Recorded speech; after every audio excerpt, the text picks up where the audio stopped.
Number two, you've probably heard this before from Blog to Book. Blog your book. One of my really good friends in the industry, Nina Amir, she wrote the book it was published by Writer's Digest, How to Blog Your Book. Really good book, by the way. It's got a lot of tips, tricks, how to, and stuff like that in it. Highly recommend it. And that's How to Blog Your Book by Nina, Nina, Amir, Amir. Just Google it or search for it on Amazon. It's there. And that is another great way to write a Kindle book. Now, the way she teaches in her book is how to write basically a mainstream book, a regular sized book. But honestly, it doesn't have to be like that. You don't have to write your entire book on your blog either. I personally use this method a lot. Step one, write a 500-word blog post. Doesn't have to be that long. Most of my blog posts tend to be 1,000 words and up just because I get a little wordy. If you think of yourself as a writer and you love to write and you get carried away while you're writing, probably happens to you too, that's totally okay. That just means you have more foundation to work from. But 500 words is minimum. Why? Because Google doesn't like blog posts that are under 500 words.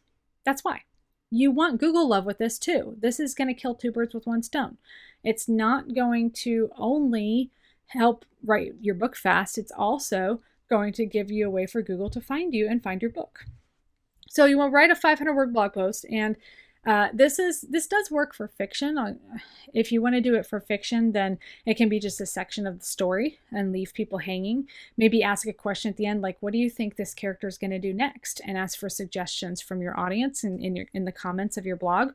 I mean, that could actually be a lot of fun, because then maybe they'll come up with something that you didn't think of that you could work into your story. And believe me, readers love it when you take their suggestions. So if you're writing nonfiction, though, you want to include subheadings and bullet points. Then expand it. Expand with more details.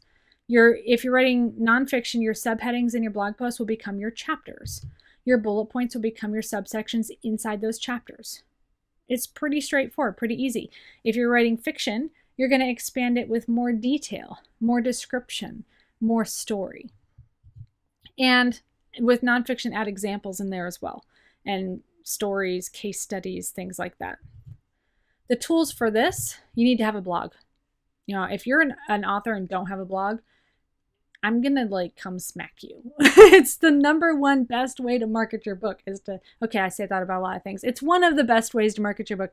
And you really do need to have a hub, a location online where you hang out that's owned by you, controlled by you. Because if you're relying on a Facebook page or a Facebook group or some other kind of social media account like a YouTube channel or something like that for all of your book marketing and all of your traffic, it's not good. You don't control those. Those can change overnight. Facebook pages could go away tomorrow, and then where would you be? You would basically lose your presence online. That's not good. So you really need to have a blog, no matter what, especially to blog your book. And really big benefits are advertising on your blog. You basically are writing your book teaser right there. You're writing a synopsis.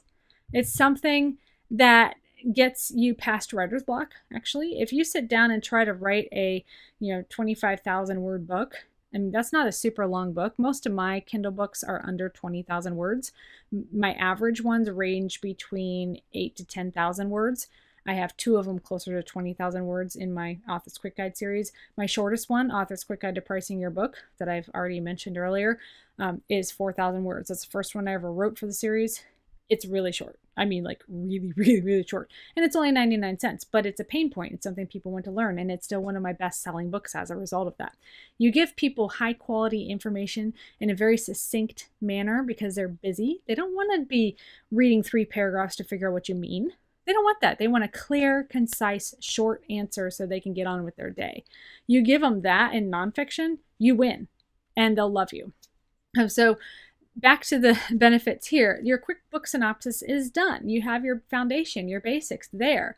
So if you're facing writer's block and, I got to write a 25,000 word book, but you change it around to, I'm going to write a 500 word story or a 500 word blog post that I can expand on later. Boom, there you go. You've got it done, and you've totally tricked yourself into writing something that's a lot longer. Also, with advertising on your blog, that's something that once your book's published, you want to go back to that blog post. At the bottom of the post, write this line: did you like what you read here? Go get the book, with a link to your book on Amazon. Boom, you've got traffic to that post. You have people going to read that, interacting with you in your comments. They're going to, if they like it and they want to learn more, they're going to click that button. They want to read the rest of the story, they're going to click that button and buy the book. They're too curious not to. People are curious beings.